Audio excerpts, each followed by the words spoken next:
আমি এই প্রতিষ্ঠা বার্ষিকীতে আমার মহানগর বিএনপির পক্ষ থেকে জানাচ্ছি রক্তিম শুভেচ্ছা ও বিপ্লবী অভিনন্দন।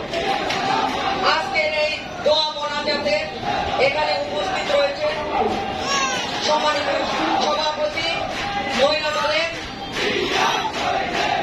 জনাব ফারহানা তিথি, উপস্থিত রয়েছে মহানগর বিএনপির সংগ্রামী আহ্বায়ক জনাব মনিরুজ্জামান খান ফারুক, উপস্থিত রয়েছেন মহানগর বিএনপির সংগ্রামী সদস্য সচিব জনাব জিয়াউদ্দিন শিকদার জিয়া, উপস্থিত রয়েছেন মহিলা দলের সংগ্রামী সাধারণ সম্পাদিকা জনাব পাপিয়া পারভিন, উপস্থিত রয়েছেন মহিলা দলের বিভিন্ন পর্যায়ের নেতৃবৃন্দ, ওয়ার্ডের বিভিন্ন পর্যায়ের সভাপতি সেক্রেটারি সহ উপস্থিত নেতৃবৃন্দ এবং সাংবাদিক ভাইরা, সকলকে জানাচ্ছি মহানগর বিএনপির পক্ষ থেকে আরো একবার লাল গোলাপ শুভেচ্ছা এবং আসসালামু আলাইকুম।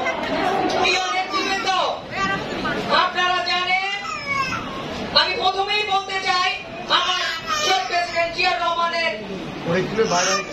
তার যে সংগঠন মহিলা দল, তিনি মহিলা দলকে আরো উন্নত শিখরে তিনি পদার্পণ করে গিয়েছেন। আজকে মহিলা দল অনেক জায়গায় বিভিন্ন জায়গায় মহিলা দলের নেত্রীরা বিভিন্ন কার্যক্রমে তারা অবদান রেখে গেছে। আজকে আপনারা দেখেন এই যে স্বৈরাচারিণী শেখ হাসিনা, তিনিও একজন মহিলা। আজকে সেই স্বৈরাচারিণী আজকে পৃথিবীর মুখে ইতিহাসে নিকৃষ্ট হিসাবে নাম রেখে দিয়েছে।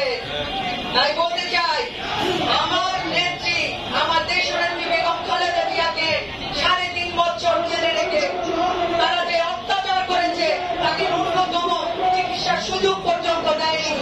আমার নেতা দেশ নায়ক তারেক রহমান আজকে সুদূর ওই লন্ডনে রয়েছেন।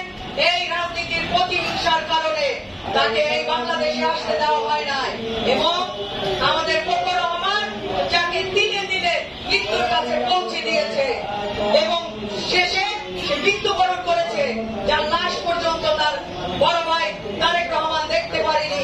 তাই বলতে চাই, আমরা আজকে এই দেশ স্বাধীন হয়েছে, কিন্তু স্বাধীনতা আমাদের সবাই রক্ষা করতে হবে।